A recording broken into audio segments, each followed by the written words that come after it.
குருவே துணை. வணக்கம். இன்றைய இசை இலக்கணம். குரலிசையாளர்கள் கடைபிடிக்க வேண்டிய நிறைகளும்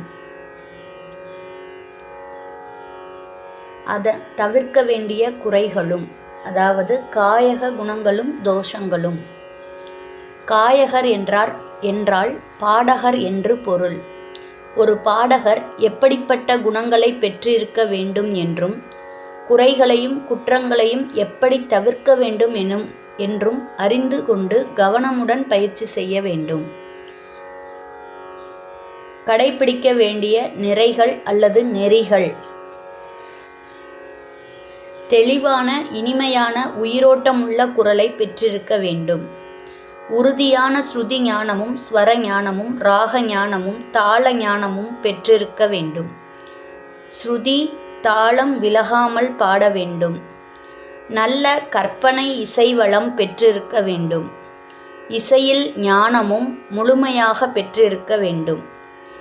2½ ஸ்தாயி வரை சிரமமில்லாமல் பாடுவதற்கு ஏற்ற சாரீர வளம் பெற்றிருக்க வேண்டும்.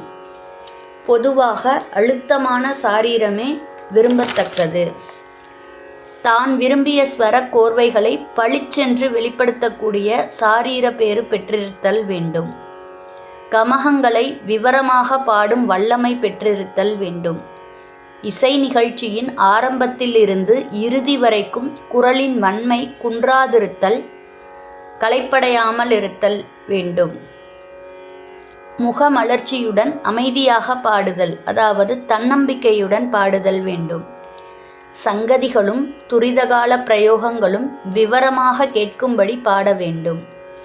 இசை வடிவங்களை அவற்றிற்குரிய கால பிரமாணத்தில் பாடுதல் வேண்டும். ராக பாவம் நன்கு வெளிப்படும்படியாக வேண்டிய இடங்களில் அழுத்தமாகவும் நயமாகவும் பாடுதல் வேண்டும்.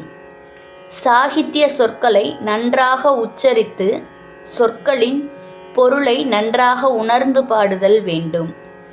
எதுகை மோனைகளின் அமைப்புகளை அறிந்து பாடுதல் வேண்டும்.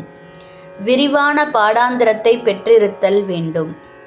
நல்ல ஞாபக சக்தியுடன் சந்தேகமில்லாமல் பாடுதல் வேண்டும். கற்பனை ஸ்வரங்கள் ராகத்தின் பல்வேறு அம்சங்களை எடுத்துக்காட்டும் வண்ணம் அமைந்திருத்தல் வேண்டும். நிகழ்ச்சியில் பாடப்போகும் இசை வடிவங்களை ஒரு தக்க பத்ததியை அனுசரித்து பாடுதல் வேண்டும். பக்கவாதியக்காரர்களுடன் ஒத்துழைத்து பாடுதல் வேண்டும். ரசிகர்களை கவரும்படியான முறையில் நல்ல முக ஒளியுடன் அழகாக அமர்ந்து பாடுதல் வேண்டும். இவையே குரலிசையாளர்கள் கடைபிடிக்க வேண்டிய நிறைகளாகும். நாளை தவிர்க்க வேண்டிய குறைகளை பற்றி பார்க்கலாம். நன்றி, வணக்கம்.